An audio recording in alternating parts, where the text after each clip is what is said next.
Alright. So now we've established our original main protagonist for the Scarlet's Roost story, which is Scarlett, and the Phoenix Company Guild. Now we need to get into a little bit more details of the actual city nearby named Valiance. Valiance and its sister city Regis. And yes, this connects back to Lady Violetta as well, but we're going to start just with Valiance. The city of Valiance is... it's known to the people to be widely corrupt. Within the actual fine nuance of the politics, it's a little bit more complicated. It has a king that rules over it, Regis, and one other unnamed city-state. This king is in charge of these city-states, just as kind of a binding force to help them mitigate themselves. And their family has been ruling for a decent amount of time over this group. It's a system that's worked out well. But it's a monarchy with a parliamentary system. In the last few generations of nobility, the amount of corrupt and self-serving nobles has begun to go up. It's not high enough to make any permanent changes to dethrone the king, nor do I think the corrupt nobles would want to, as having a higher up that you can blame everything on is really politically expedient. Gives you excuses not to do anything, but also lets you do things and blame somebody else for it. But the guild system was introduced by all the noble houses as a means to clear the streets and prevent poverty. You could join a guild without any cost, but you would have to earn your keep.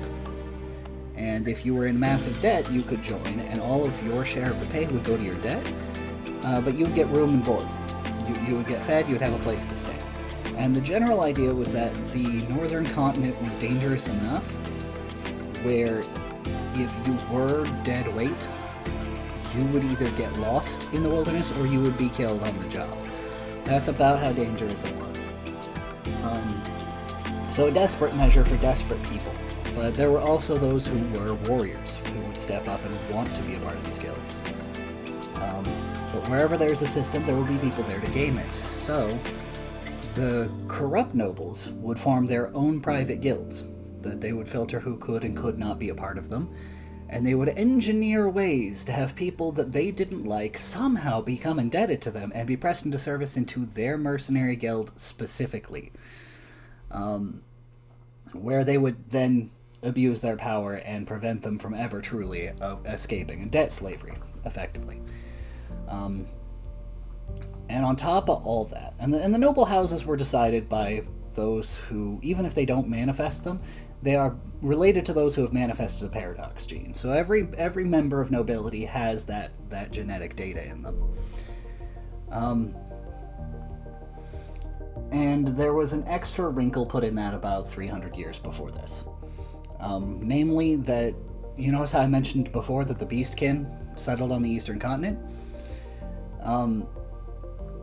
About, was it 300 or was it like 250? Either way, it's somewhere in that zone.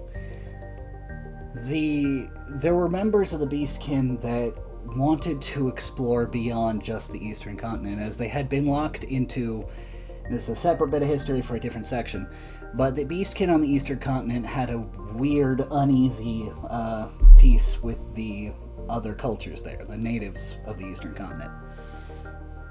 And so it created this bubble around it, where it's like, we want to expand. We want to go someplace where we're not always so closely, in such close contact with these people who don't seem to understand our culture. They were hoping they could find some kind of measure of peace in a place that was less familiar with them.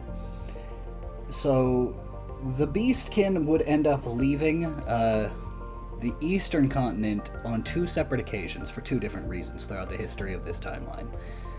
The first time they left, it was in very, very small numbers, and they left to the northern continent. And they became, whether it was for exotic interest or various other aspects, they were rather prolific. There's a decent amount of Beastkin in the north. But given that they had more primal appearances and were far more comfortable in the already dangerous wilds of the northern continent, many of the nobility who did not share those qualities wrote them off as half animal. They were savages, which is just a common thing in history. And the royal family didn't know exactly what was going on, but they were knowledgeable enough to give these people dignity because they were capable of speech and they seemed to have a culture. So the nobility formed their own little cabals, their own secret plots, and eventually moved into human trafficking of the beastkin. And when the royal family found out about this, they did the best they could to put a stop to it, but they had to find ways to mitigate this because the beastkin had their own society and their own culture that valued personal power over everything. And they did have a kind of, for lack of a better explanation, a pack mentality. This idea of yes, we all look out for each other, but if you are not dominant enough, then you need to serve the pack leader. Not alpha, sigma, all that stuff. But there is an implied leader in every group of beastkin. And they have a tendency to follow the direction of their leader. And so that was why it was, in the eyes of the nobility anyway, really easy to bend them to our will and make them serve us, because we are their dominants, we are superior, we are not part animal. And the royal family didn't care for this, and not every single noble family was in support of it either. So a series of laws was put in place. So basically, anybody. That is how far the royal family wanted to go. It didn't matter who you were. If we're going to put these in place, it can apply to anybody. Anybody could go to the arena, and if they were bested in what is a fair and reasonable match, they could be pressed into servitude to whatever person or group beat them in that thing. But it had to be understood, had to be a contract, right? And anybody could be challenged. And if you proved that, you were given full agency to do as you pleased. If you won over somebody else, you were given full leniency with that. Since it was beastkin culture to not decline a challenge, they were the ones most easily influenced by this and the ones most easily bullied into it. Once they could be pressed into service, but it was a whole thing. That, however, did become a point of pride for some members. In particular, Leona Daru, that was her name. And she was a beastkin, a part of the Royal Guard. And she made it a point of pride that anybody who thought they could take her, she would best them and everybody they wanted to send all at once in any arena battle they wanted. She was that proud, that arrogant, that strong. She had never lost in the arena, not once. But it was one of those situations where by the time of Scarlett's Roost, it had become an accepted way for the nobility to impress their power on the lower class. And while it was most commonly associated with the beastkin, it really was not. It was not the way it should be. But it was the royal family could do very little. They had noble families on their side, but some of those had even grown used to this kind of pattern. Valiance, despite its name, was a town that was just teetering. It was corrupt, it had been abused, it was locked in to just complete parliamentary gridlock and just legal know-how beyond out the nose.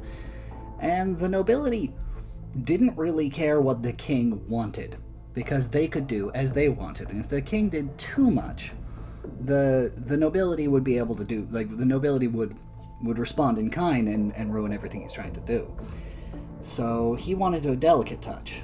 Can't undermine the nobility because we need them around. But we can't have them running ramshot over my people either. And that's where it goes from the beginning of Scarlett's Roost. As a part of this arena system, there were some that were just natural arena competitors, and one of those was Scarlett's mom, Leah. She was known as the Swordbreaker, and it's not just because she would actually break swords, it's because she had a sword that was not meant for cutting. No, it had every single design choice it was designed specifically to break any weapon that was brought into combat against her. She wanted to make sure that no matter what you were doing, she could just disarm you and play with you. She was skilled with a blade, but she preferred to beat the ever-living crap out of people with her bare hands. And so her sword was not meant for cutting. It was not meant to be used as a sword. It could be, and it would be, but it wasn't the intention with its design. Whether you had a spear, an axe, a glaive, a sword, it didn't matter. She had some kind of tool on her blade specifically for breaking it.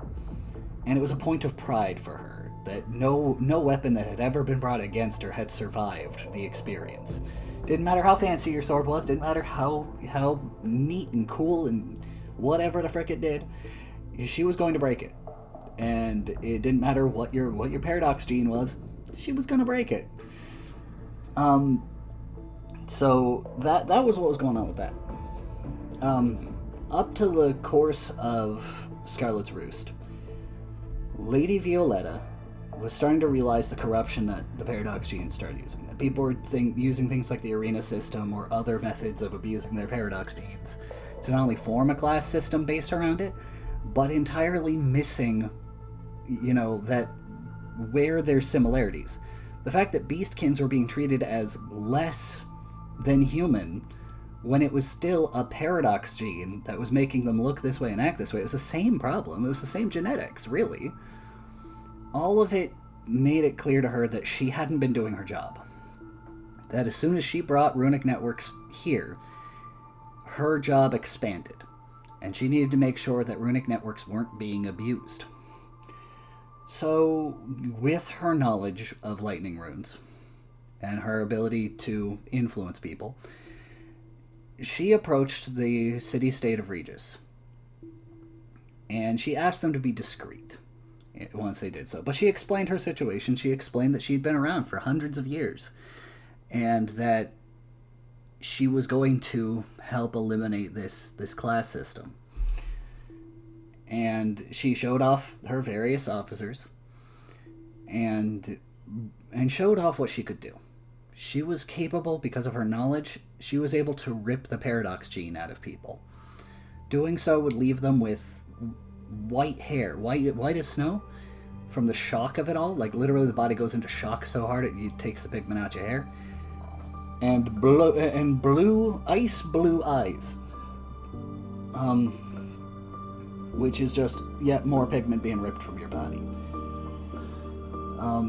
So that's what would happen. And so what she did is she went to everybody who had a paradox gene and a heart in the city, and convinced them to give up their paradox gene voluntarily to try and bring equality back to the world. And she was able to do so peacefully, but it took her years of social progress to do that. And as she was doing that, her own health began to fail. See, despite the fact that she's able to absorb lightning to kind of re-energize her cells and keep herself alive, and even has a little battery pack she keeps on her to recharge in case of emergencies, there's only so long the body can be kept alive with these techniques. She even had an orphan girl that she had brought in that was very skilled with poultices and was doing the best she could to mitigate the health as well. And there's a whole thing with her officers, don't even get me started on that. But she was doing everything she could to try and live long enough to set this right. She knew she was going to have to travel around and fix this before she died. That way runic networks could die with her. But when she got to Valiance, she realized that the problem was a bit worse than that. And she was concerned. She didn't know what to do. Back to discussing Valiance, we have Remelia do Tamago. I like Remelia. Remelia is the head of the Royal Guard, and she respects the badge, as it were. She thinks that her job as the Royal Guard is to be the shield of the common folk. Not shield of the nobility or the nobility's PMCs, but rather to protect the common folk to be the PMC for the common folk, as it were, and to enact the will of the king. And the will of the king was that the common folk be protected because they are the lifeblood of the king. Without them, everything dies. I know it's weird to have a king that actually understands the importance of the peasants, but he truly did. And she was starting to feel horrible because due to all of the parliamentary corruption, there wasn't much that she could do. And as she was lamenting this at one of the parties, she came across Oceana. Her real name's Justinia, but she goes by her family name of Oceana. And she was a former student of Leah, Scarlett's mom, former student of hers. And when her master suddenly went missing, she went to go investigate, finding Scarlett. And Scarlett lost that duel. It was a duel to check on each other's skills, and Scarlett lost quite handily. But that's because Oceana is a skilled duelist. She saw a lot of potential, and she saw that her mentor had trained her. So, the two formed a friendship, not only over mutual respect for Scarlett's mom, but also because she recognized the kind heart that, Leah had found in Scarlett's dad. And so she's like, I will help you, because Scarlett hates nobility. She really does. She doesn't like the upper crust very much at all. She makes an exception for Oceana, because Oceana is clearly, even though she is of nobility and she knows how to conduct herself that way, she's more defined by her skills as a swordsman. And so that's how the two bonded, right? And Oceana goes, look, your guild is great, and I'm really glad that you're doing it. But you're going to need to do some jobs for the nobility if you're going to keep this place open, because otherwise it's going to be a whole problem. So I'm going to help train you with the sword, and I'm going to be your in-between. If there's a noble family in need of your help that truly is deserving of your time, I will be your networking, right? That's what we'll do. I will help you make ends meet. I'll help you get in contact with people and get you resources you need for people who need it. And in return, you train swords with me and come, and you come socialize with me when I'm interested in socializing with you. And the two formed a quick friendship. So when Remelia is sitting here lamenting this, Oceana happens to overhear and goes, hey, I've been hearing some things about, Regis is kind of going quiet. Do you know anything about that? And Remelia's like, I don't, actually. And Oceana's like, yeah, I've sent some people up there, but nobody's really come back with any answers as to what's going on. It's going real quiet. So Remelia looks into this through her usual official networks, because they're sister cities through the same government, so it should be easy enough, right? And she got some very minimalist, everything's fine here kind of responses. And a lesser agent would go, that's probably nothing, they're probably fine, and completely ignore it. But Remelia had this gut feeling that something was up. So Remelia went, okay, Regis has gone quiet. We are having an important tournament coming up, and the king is going to try and talk the nobility around into modifying things to eliminate this PMC stuff. So we're going to have a big old party like we do among the nobility, but I want somebody who's a free agent here. I want somebody who's from outside who can recognize if something's up, and if something's going down, I want them to be able to spot it, right? Plausible deniability, because if there is something going on in Regis, then these nobles are so self-serving they're probably going to try and gussy up to it and keep it away from her instead of letting her protect the kingdom like she's supposed to. So she hires the Phoenix Company, which in this particular case was just Scarlett herself. She had left most of the company behind to take care of any new jobs. She figured, yeah, it's the city, and I hate the city, but I'm not likely to need backup. It's just a little job. It's a little bit of recon, and I've got Oceana there in case I need backup. And as soon as she arrives, Scarlett gets herself in trouble. She sees, even though it was entirely within the law, she sees two poor beastkin kids getting picked on by one of the PMCs, and steps in And since they were fine legally, and she beat up these PMCs who were not doing anything illegal, she gets thrown in a jail cell for all of about 2 hours before Romelia pulls her out and explains everything.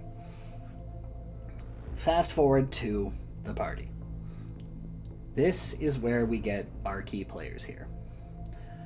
We have Romelia, who's trying to play security for all this, and has warned Scarlett that if she does anything that's openly illegal, she's going to have to step in, which Scarlett has brushed off. Scarlett's like, yeah, sure, whatever. I don't actually care. Frick nobilities. She's like, I'm just telling you. And you know what? Fair, right? That's fair. At least they're communicating. So we have this cocktail waiting to go off of all three of these people in one place. But it's an otherwise normal party held by nobility, right? Just normal. And Scarlett is raising a fuss because she's wearing her usual outfit, which is, effective travel boots, a cute dress, but one that she accessorizes with a dusty, dirty, old, smelly leather jacket like it's a cape. And she has one arm. She makes no effort of hiding that, by the way. And carries a rather large sword with a basket hilt that's just very striking, very iconic to her. And she makes no efforts to hide how she looks to people. And she even made sure that some of her tavern's beer was brought for the supplies, right? That's because it explains why she's here. She's providing the beers. And since the alcohol from her tavern is well known because of her father's methods, most of the nobility is willing to just overlook that she's here and enjoy the beer. Just pretend she's not here. Leave her alone, because she's one of them, but she's part of the help. And during all of this, Oceana tries to talk Scarlett into behaving herself. Scarlett gets huffy because she doesn't like nobles and she can see all of them looking down on her. So she steps out to the balcony. There she gets in a conversation with Lady Violetta. And Lady Violetta had come there to start the process of trying to talk this city into listening to her. And Lady Violetta, seeing this honest and sincere person here, who's clearly been through a lot, and she can sense she has a paradox gene, she asks her, it's like, oh, so, are you a member of the nobility? It's like, no, I'm not, frick these people. And she was curious about that. She wanted to know why Scarlett felt the way she did. So Scarlett explained her story and stated over and over again that the whole system, it's a bunch of out-of-touch people with way too much money, shielded from the dangers that the Great Plains and of other parts of nature have. They don't give a crap. They think these people are monsters, but they haven't seen real monsters. They allow their abilities, the paradox gene as well as their actual political influence and money, to convince themselves they're invincible, and it's only killing themselves and everybody around them. If nobody does something, everything is going to go up in smoke. And Violetta's like, okay, what would you do if you were in my position? And Scarlett's not thinking twice. She doesn't really know what's going on. She doesn't really know the full scope of history on all this. So she goes, man, if I had the power to, I would just go and force them all to step the frick down. I would force them all to swallow their humble pie and get the frick out, because these people are monsters. I would kill them the same way I would the monsters in the woods around my tavern, because I don't welcome them in my tavern. I'm not about to welcome these people into my frickin' city. No way, no how. And Violetta can't help but resonate with that. She has seen so many countless people suffer, and she blames herself. These are runic networks, after all. They're her responsibility. It's her job to mitigate and control this stuff. And she's been failing these people. She's been failing the Beastkin. She's been failing the common folk who don't have the paradox gene. And she's been allowing these horrible, horrible people to run wild with a power that is hers to, manage to make sure this crap doesn't happen. There was a reason why runers were not able to hold political office back in her world. There was a reason why they were viewed with necessary restraint. There was a reason a whole organization was formed to make sure that people were following the code as to how one should use runes. And she had allowed herself the belief that because this wasn't her world, it wasn't her business. But she brought the business of her world with her when she came. And so she thanked Scarlett for her honesty, and decided that with her life slowly starting to come to an end, and this having been her fault, she was going to step it up a notch. She was going to force the paradox gene out of this town. She was going to force everybody with it. Anybody who was corrupt, just rip it out of them. She might let people like Scarlett keep hers, just for the sake of it. She would probably spare the Beastkin, because the Beastkin, it's their culture. That's their society at this point in time, and they can't do what her old companion would have them do. But it's better that they, she's not going to rob them of their identity unless they're willing to let it go. She's not going to she wouldn't force that on them, right? And it starts off with the best of intention. You start by forcing the nobility and their PMCs out of their abilities. And this is when Scarlett gets brought into the intrigue on this one, because she doesn't know at first that it was her words that spurred this to happen. She didn't know that it was what she said that kind of drove Violetta to step up and begin forcing her will on people. So as she's crossing paths with Violetta's organization repeatedly, everybody that she faces seems to have a measure of respect for Scarlett. But they aren't telling her what their next plans are. They're like, look, we appreciate your honesty and your kindness, and we will be merciful on you, but these people have to be punished. This is unacceptable. And it's only when she comes across one of the lieutenants that she figures out what's going on. Or should I say, no, I think she comes across that lieutenant first. The short version is, there's a martial artist that's always been at Violetta's side, and he has dark markings on his left arm. She didn't know what they meant, she didn't care. One day she finds herself in conflict with him, and he mentions her mother's name in passing. She tries shooting fire at him to frick you, frick off nonsense, and he holds out his left arm, and the fire just dissipates. It just scatters like embers.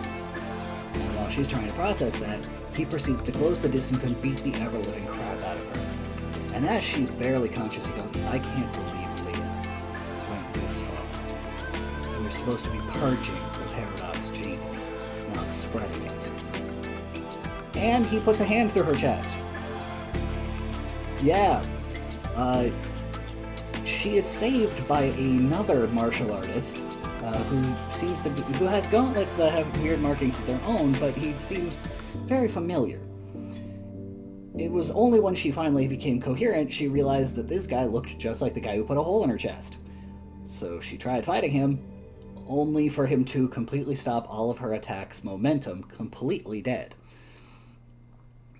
And he explained that his father's paradox gene never activated, but he was her cousin, and the man who put a hole in her chest was her uncle. Turns out that Leah had gone to visit her brother, see how he was doing, check up on him. And in a fit of rage, as the two escalated in their stances towards one another, Leah's brother just up and killed her. Just suddenly, out of nowhere, just drove that blackened left arm right through her chest, and the runes that are there to dissipate matter and things like that put a rot on Leah that basically just killed her outright. No suffering or anything, but it was quite traumatizing to not only Scarlett's cousin, but also her uncle. And as this form of penance, he has continued to work hard on, working with Lady Violetta so that things like this don't have to happen again. And her cousin, after that trauma, awoke his own, which in his particular case is he can absorb kinetic energy. Not like Gambit style where he can make things explode. Literally, if he touches something that is moving, he can rob it of all of its forward energy. And with his other hand, he can touch something and add the energy he has absorbed to it. or just add it to his own arm and punch you extra hard. And it's made him a terrifying martial artist, because he can block anything that you throw his way with his left hand, and then he just needs one punch. Just one. Out you go. Cannonball through the chest if you wanted you to. But he's more restrained. He had heard what his aunt had said, and he recognized that they needed to refine themselves. That Lady Violetta's intent was good, but this was the new state of the world. The paradox gene was here, and what's more, he had evidence to believe that Scarlett's dad was from an entirely different genetic line. So the paradox gene wasn't even from them coming. It wasn't from everybody from their world. There had already been a strain of paradox gene that had been floating around. And so it wasn't Lady Violetta's fault. And while her intentions were good, this was just something that the world was going to have to sort out on its own. And so he teaches his little cousin, because he's about 4 years older than Scarlett, he teaches her the rest of their family martial arts, because the martial art that he's been using and the martial arts his father's been using is a family tradition. It is actually like a martial art that they've been teaching everybody who shares their bloodline. And he gives Scarlett more of an idea of who her mom was, tells her about her time as the sword breaker in the arena, tells her how as a mercenary she went out there and lots of people died because of her. But every single time, even though she enjoyed every second, she loved battle, she liked killing things, she became more tame after meeting Scarlett's dad. Became a little bit more gentle, a little bit more kind in how she did it. She still enjoyed killing you, but she wasn't just going to up and kill you if you weren't a total douche. And he said, look, it's not our job to rewrite reality or define what is not acceptable. We cannot be shackled to the past like they are. All we can do is use the past to orient our future. So don't forget what your father taught you, and don't neglect to keep in mind your mother as well. Because it's only by fusing these two things together that you can find a new road that will work only for you. And it was that nice idea of legacy, that we are not shackled to the past. We are not shackled to it, we're not doomed to repeat it. But it's rather how we use that to move forward that defines us. I'll get into the actual character dynamics next video, but the short version is Scarlett, recognizing that her actions have had consequences that she has to answer for, she comes back to the the capital city that is beginning to see things Violetta's way, and thinks that if they cozy up to her, we might be able to keep our abilities. But no, she's hiding it well, but she is definitely going to use their resources until they are useless to her, and then she will take away their paradox genes and move on, because she doesn't have very much time left in the world. And she's been slowly but surely violating every single rule of hers, because she wasn't supposed to take away people's free will. She wasn't supposed to hold a political station. She wasn't supposed to be using any of her lightning powers to rewrite people's minds or DNA, but she's had to in order to accomplish her mission. And there was one final taboo she's been resisting, but she knew if she did it, she would live long enough to actually see her quest through. But she's been resisting for a reason. They are referred to as aeons in the lightning rune kind of thing. But in the original source text from the winged race that once was the Flying Cities, they are referred to as aeons. But people refer to the technique in particular she's using as the Ulur, or the Void Walkers, because what it is you are able to create a living, if you know the right runes, you can create an elemental, right? A humanoid creature made of the natural elements of the world. And its stability will vary depending on what it's made of. But the general idea is that these beings made of elements, they're like computers, they're like robots, effectively, just made from nature. And if you are skilled enough with lightning magic or you know the right runes, you can impress the mind or memories of a person into that form, right?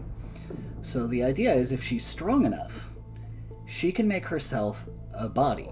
She can make an Ulor body for herself, and she will become immortal because she knows how to service her own runic networks because she's the lightning mage, right? She's the lightning sage, so of course she can service her own runic network.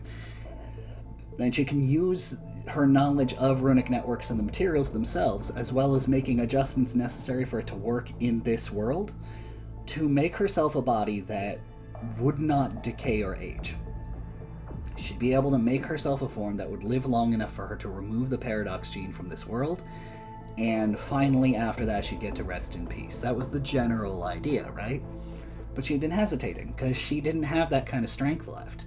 She knew what was going on, but she needed to try and do this the right way. It violated everything she'd ever been taught, and she didn't even have the strength to do it, even if she wanted to. That being what it was, she had held off and held off and held off.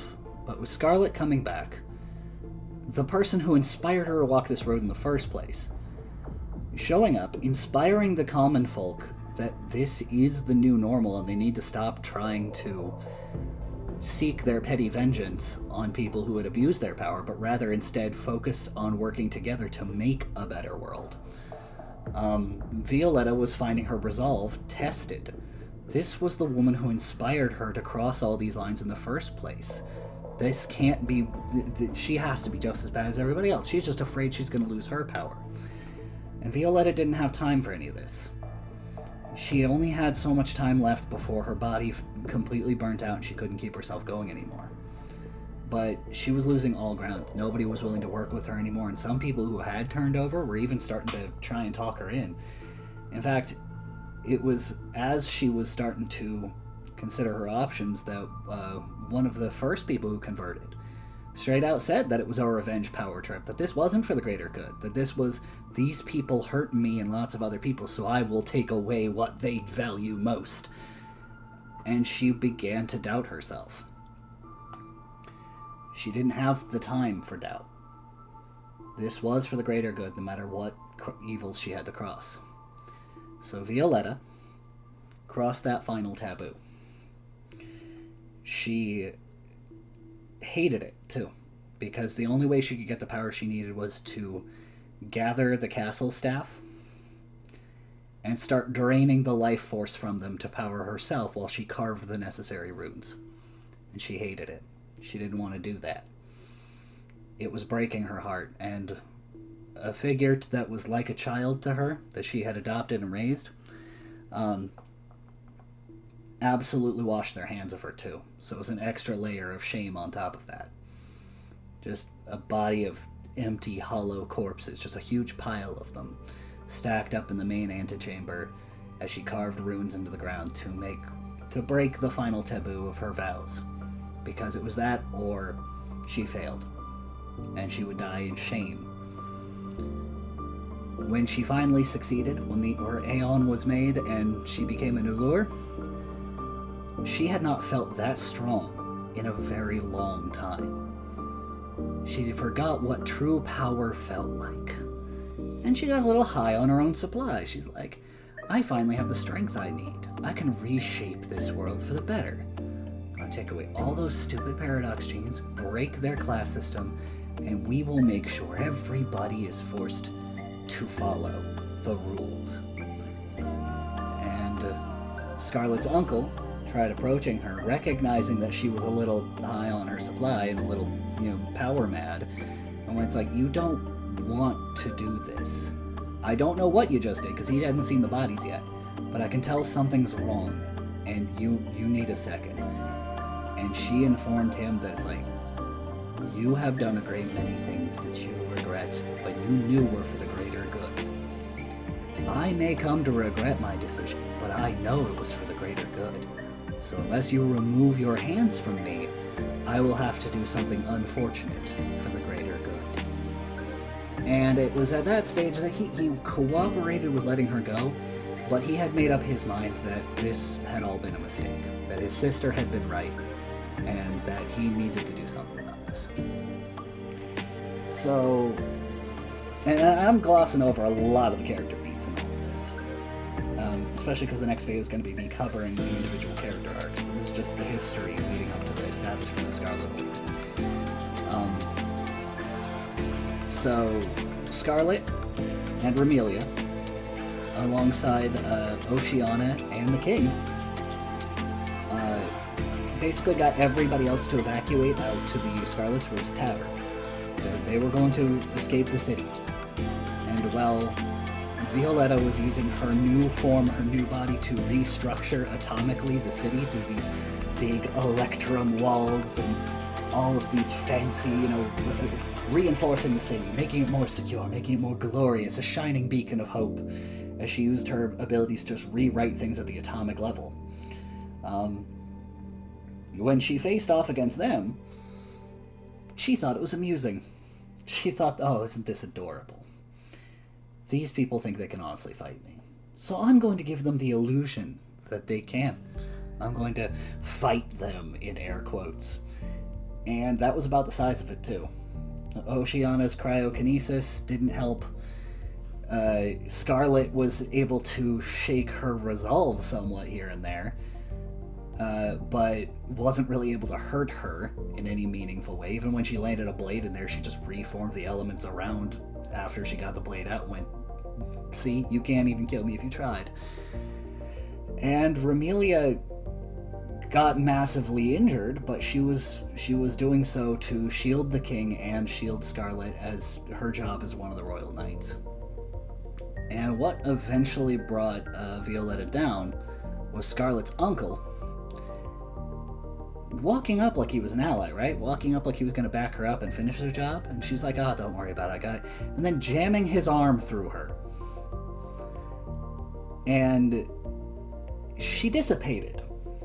And it seemed, for all intents and purposes, that she was dead. Nobody suspected she had somehow survived this, right? Because his arm was using a kind of runic network. She had used a material that helped dissipate those materials, and was a reverse runic network. That's why it could unravel material.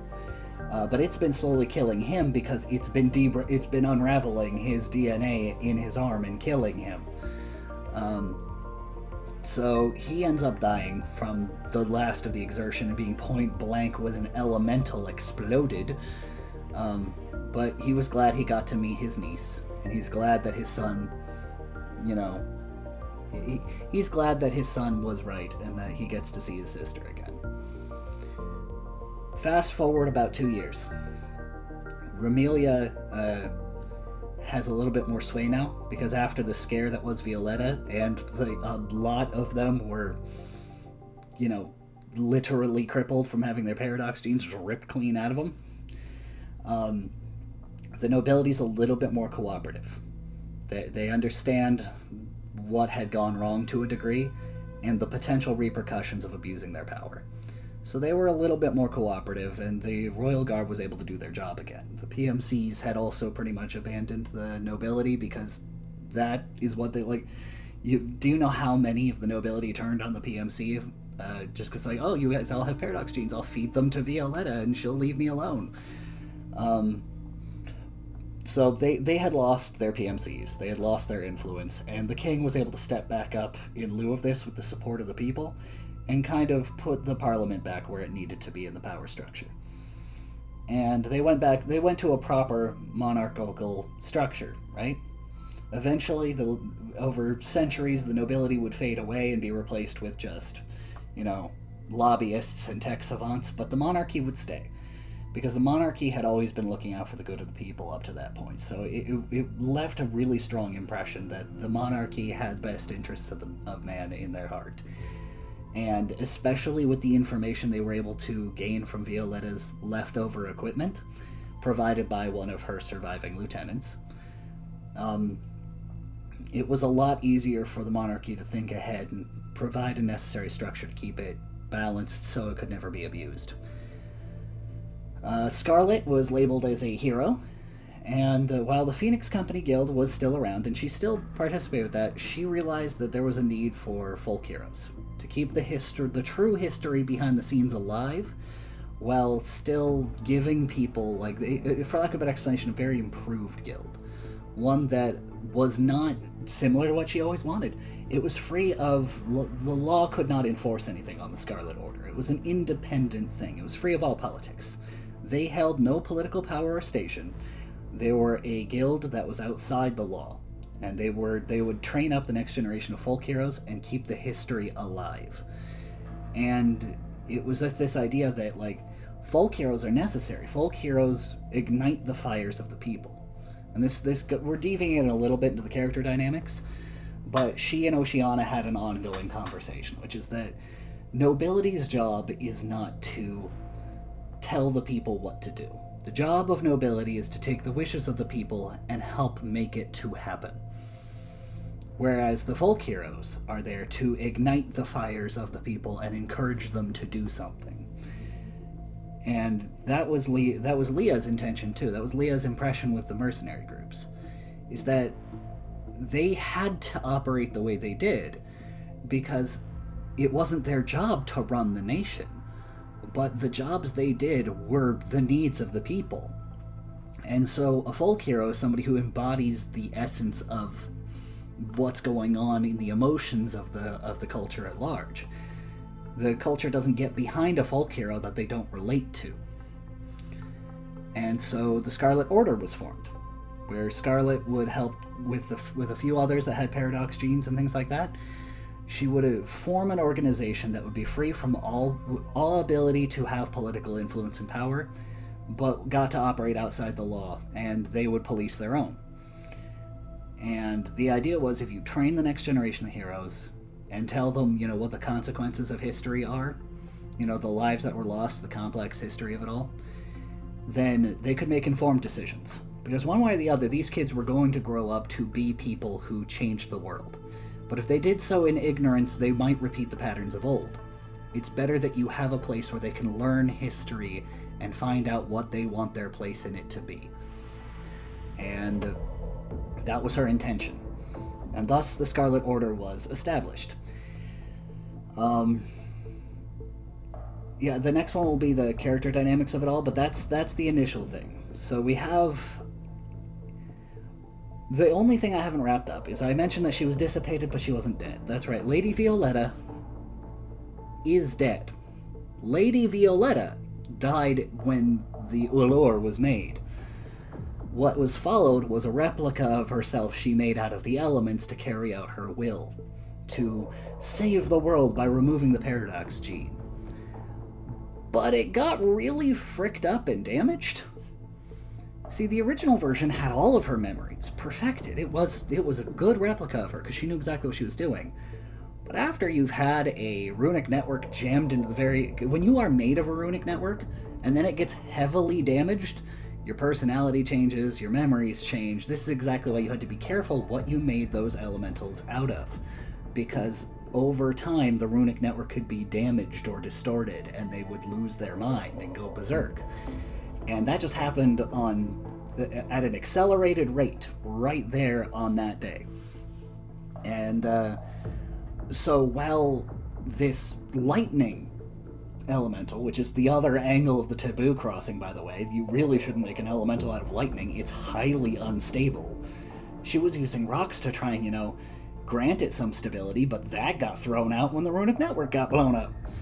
So you have this lightning elemental that's heavily damaged, and she has no idea what her name is, she has no idea what she's doing, and she's got this intense hatred, this intense anger, this intense sense of betrayal, and this mission in her brain. She doesn't know why, but she hates people with the paradox gene. She does. And she remembers what it was like to be at full power, to be fully strong. She was unto a god. And so she goes, okay, I don't know who I am, but I know I'm going to kill every single person with the paradox gene. But I can't just force them. That didn't go well. I don't remember why, but I know that ended poorly for me. So I'm going to find another way to do this.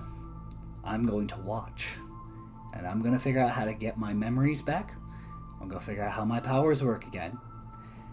And as soon as I figure that out, as soon as I get those memories back, as soon as I know what I'm doing with that, I am going to see my deed done. And so now we have the lurking villain of it all. And I have dubbed this, while she is known as the Lightning Queen, she becomes a mythical figure of sorts. I have given her the proper name of Viola. She's not Violetta, she's Violetta but damaged, therefore she is Viola. And the Lightning Queen Viola becomes this entirely mythical figure. Quite a lot of time happens between the end of Scarlett's Roost and the beginning of the Magnum Opus series.